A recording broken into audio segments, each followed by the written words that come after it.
Hello everyone, welcome back to Prakruti diaries. ಇವತ್ತಿನ ವಿಡಿಯೋದಲ್ಲಿ ನಾನು ಒಂದು ಸಿಂಪಲ್ ರೆಸಿಪಿ ಹೇಳ್ಕೊಡ್ತಾ ಇದ್ದೀನಿ. ಅದು ನೀರು ದೋಸೆ. ನಾವಿದನ್ನ ಬರದಕ್ಕಿ ದೋಸೆ ಅಂತಲೂ ಕರಿತೀವಿ ಮಲೆನಾಡು ಕಡೆ. And it is very tasty and also very easy to prepare. ನಮ್ಮ ಮನೇಲಿ ಯೂಶ್ವಲಿ ಸಂಡೇ ಅಥವಾ ಮಂಡೇ ಬ್ರೇಕ್ಫಾಸ್ಟ್ ಇದಾಗಿರುತ್ತೆ, ಬಿಕಾಸ್ ಇಟ್ ಈಸ್ ಈಸಿ ಅಂತ. ಆಲ್ಸೋ ವೆರಿ ಸಿಂಪಲ್ ರೆಸಿಪಿ ಇದು. ಇದಕ್ಕೇನೂ ಜಾಸ್ತಿ ಬೇಕಾಗಲ್ಲ, ಜಸ್ಟ್ 2 ಇಂಗ್ರೀಡಿಯೆಂಟ್ಸಲ್ಲಿ ಮಾಡ್ಬೋದು. ಇದಕ್ಕೆ ಬೇಕಾಗಿರೋದು ಅಕ್ಕಿನ ಚೆನ್ನಾಗಿ ರಾತ್ರಿ ನೆನೆಸಿಟ್ಕೊಂಡಿದ್ದೀನಿ. ಇದನ್ನು ಓವರ್ನೈಟ್ ಸೋಕ್ ಮಾಡಿರೋ ರೈಸು. ಇದನ್ನು ನಾನು ಇವಾಗ ಮಿಕ್ಸಿಗೆ ಹಾಕ್ಕೊಳ್ತಾ ಇದ್ದೀನಿ. ಇದ್ರ ಜೊತೆ ನೀವು ಕಾಯಿನೂ ಸೇರಿಸ್ಕೊಳ್ಬೋದು, ಕೆಲವರು ಸೇರಿಸ್ಕೊಳ್ತಾರೆ. ಆ್ಯಂಡ್ ನಾನು ಇದನ್ನು ಪ್ಲೇನಾಗಿ ಮಾಡ್ತಾಯಿದ್ದೀನಿ. ಲೈಕ್ ಇದಕ್ಕೇನು ಎಕ್ಸ್ಟ್ರಾ ಕಾಯಿ ಅಥವಾ ಈರುಳ್ಳಿ ಏನು ಹಾಕ್ಕೊಳ್ತಾ ಇಲ್ಲ. ಜಸ್ಟ್ ಅಕ್ಕಿನ ನೆನೆಸಿಟ್ಟಿರೋದನ್ನು, ರಾತ್ರಿ ನೆನೆಸಿಟ್ಟಿರೋದನ್ನು ನಾನಿವಾಗ ಮಿಕ್ಸಿಗೆ ಹಾಕ್ಕೊಂಡು ಚೆನ್ನಾಗಿ ರುಬ್ಕೊಳ್ತಾ ಇದ್ದೀನಿ. ಇದಕ್ಕೆ ಜಾಸ್ತಿ ನೀರು ಹಾಕ್ಕೊಡ್ಬೇಡಿ ಇನಿಷಿಯಲಲ್ಲಿ. ಒಂದ್ಸಲಿ ಇದನ್ನು ನೀವು ಪಾತ್ರೆಗೆ ಹಾಕ್ಕೊಂಡ್ಮೇಲೆ ಇದ್ರ ಕನ್ಸಿಸ್ಟೆನ್ಸಿ ಪ್ರಕಾರ ನೀವು ನೀರನ್ನು ಆ್ಯಡ್ ಮಾಡ್ಕೊಳ್ಬೋದು. ಫಸ್ಟಿಗೆ ಜಾಸ್ತಿ ನೀರು ಹಾಕ್ಕೊಂಬಿಟ್ರೆ ಅದು ಸ್ವಲ್ಪ ಸ್ಟಿಕ್ಕಿ ಆಗುತ್ತೆ, ನೀವು ದೋಸೆ ತೆಗಿಬೇಕಾರೆ. ಸೊ ಹಾಗಾಗಿ ಈ ಕನ್ಸಿಸ್ಟೆನ್ಸಿಲಿದೆ. ಇದನ್ನು ಒಂದು ಸತಿ ಸೌಟ್ ಆಡಿಸಿ ನೋಡುವಾಗ ನಿಮಗೆ ಗೊತ್ತಾಗುತ್ತೆ ಇದರ ಗಟ್ಟಿ ಇದೆಯೋ ತೆಳ್ಳಗಿದೆಯೋ ಅಂತ. ಇದಕ್ಕೆ ನಾನು ಇವಾಗ ಒಂದು ಸ್ವಲ್ಪ ಉಪ್ಪನ್ನು ಹಾಕ್ಕೊಂಡಿದ್ದೀನಿ ಅಷ್ಟೇ. ಇದಕ್ಕಿನ್ನೇನು ಎಕ್ಸ್ಟ್ರಾ ಹಾಕ್ಕೊಳ್ತಾ ಇಲ್ಲ. ಸೊ ಇದು consistency ಕರೆಕ್ಟಾಗಿದೆ.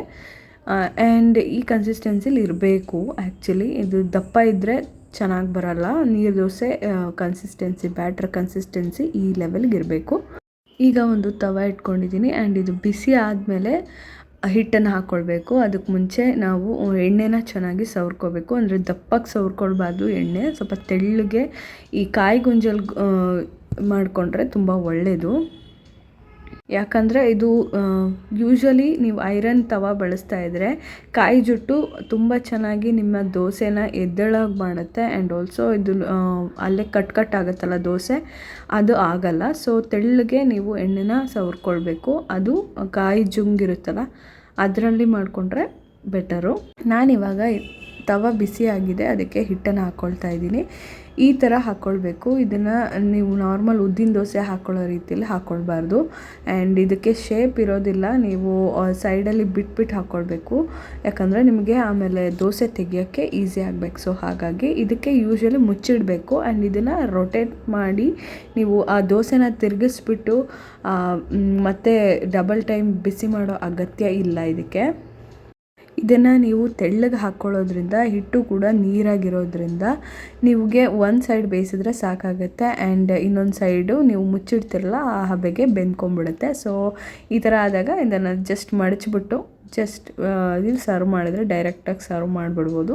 And it is very very very easy recipe. ನನಗಂತೂ ಮಂಡೇ ಅಥವಾ ಸಂಡೇಗೆ ಲೇಟಾಗಿ ಎದ್ದಾಗ ನನ್ನ ಮಗಳಿಗಂತೂ ಫೇವ್ರೆಟ್ ಇದು. And it is very useful. And also ನಾವು ಏನು ಮಾಡೋದು ಅಂತ ತಲೆ ಕೆಡಿಸ್ಕೊಳೋ ಅಗತ್ಯ ಇರೋದಿಲ್ಲ. ತುಂಬ ನಿಮಗೆ ಅರ್ಜೆಂಟ್ ಇತ್ತು ಅಂತಂದರೆ ಅಕ್ಕಿನ ನೀವು ಬಿಸಿನೀರಲ್ಲಿ ನೆನೆಸ್ಬಿಟ್ಟು 2 hours ಬಿಟ್ಟು ಅದನ್ನ ಹಿಟ್ಟು ಮಾಡಿಬಿಟ್ಟು ಮಾಡ್ಬೋದು. ಸೊ ಇದು ತುಂಬ easy recipe and very tasty ಕೂಡ ಇರುತ್ತೆ. ಆ್ಯಂಡ್ ನಮ್ಮ ಮಲೆನಾಡು ಕಡೆ ಇದು ಕಾಮನ್ ಡಿಶ್ಶು.